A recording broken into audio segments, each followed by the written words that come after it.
ইসলামী আন্দোলন বাংলাদেশের যুগ্ম মহাসচিব ও দলের মুখপাত্র মাওলানা গাজী আতাউর রহমান বলেছেন, বাংলাদেশে জাতিসংঘের মানবাধিকার বিষয়ক হাইকমিশনারের কার্যালয় অফিস খোলার উদ্দেশ্য, কর্মপরিকল্পনা এবং বাস্তবায়নে সহায়ক উপাদান সম্পর্কে দেশবাসীকে বিস্তারিত অবহিত না করে উপদেষ্টা পরিষদের এ বিষয়ে সম্মতি দেয়া আমাদের বিস্মিত করেছে।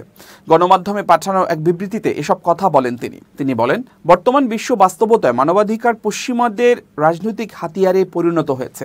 বিশেষ করে জাতিসংঘের মতো একটা প্রতিষ্ঠান যাদের একচোখা নীতি বিশ্বব্যাপী নিন্দনীয়, যাদের বিরুদ্ধে মানবাধিকারকে ভিন্নমত দমনের হাতিয়ার হিসেবে ব্যবহারের দৃষ্টান্ত রয়েছে, তাদের কার্যালয়ে খোলার অনুমতি প্রদান দেশের জন্য দীর্ঘমেয়াদে বিপদ ডেকে আনবে বলে আমরা মনে করি। ইসলামী আন্দোলন বাংলাদেশের মুখপাত্র বলেন, জাতিসংঘের মানবাধিকারের সংজ্ঞা সর্বজন বিদিত না, বরং পশ্চিমা দর্শন প্রভাবিত, যা অনেক মাত্রাতেই বাংলাদেশ সহ প্রাচ্যের সমাজ দর্শন ও সংস্কৃতির সঙ্গে সাংঘর্ষিক।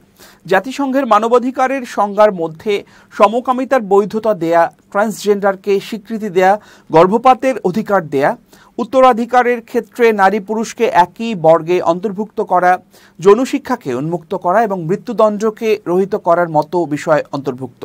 উপর্যুক্ত প্রত্যেকটা বিষয় আমাদের হাজার বছরের বোধ, বিশ্বাস ও সংস্কৃতির সঙ্গে সাংঘর্ষিক। এখন জাতিসংঘের মানবাধিকার বিষয়ক হাইকমিশনের কার্যালয় এই বিষয়গুলোকে ভিত্তি করে বাংলাদেশের মানবাধিকার পরিস্থিতি অতি খারাপ বলে প্রতিবেদন করবে, যা বিশ্বে আমাদের ব্যবসা বাণিজ্যকে ক্ষতিগ্রস্ত করবে, বিভিন্ন দেশে বাংলাদেশিদের কর্মসংস্থান ও ভ্রমণকে বাধাগ্রস্ত করবে এবং বাংলাদেশে বৈদেশিক পর্যটনকে নিরুৎসাহিত করবে। মাওলানা গাজী আতাউর রহমান বলেন, জাতিসংঘের মানবাধিকার বিষয়ক এই কার্যালয় প্রাথমিকভাবে এখন সমকামিতা সহ উপযুক্ত বিষয়ে মানুষের মনোভাব তাদের অনুকূল করার জন্য নানা প্রচারণা চালাবে, ফন্দি ফিকির করবে। প্রথম কথা হলো, যা আমাদের সমাজের সাথে সামঞ্জস্যপূর্ণ না, যাতে আমাদের কোনো কল্যাণ নাই, এমন বিষয়ে মানুষকে প্রভাবিত করার সুযোগ আমরা কেন দেব?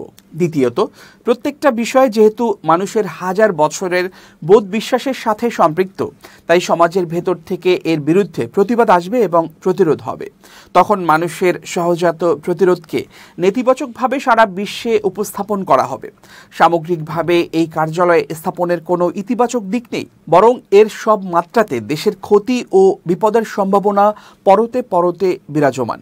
তাই কার্যালয় স্থাপনের এই সিদ্ধান্ত থেকে অবশ্যই সরে আসতে হবে।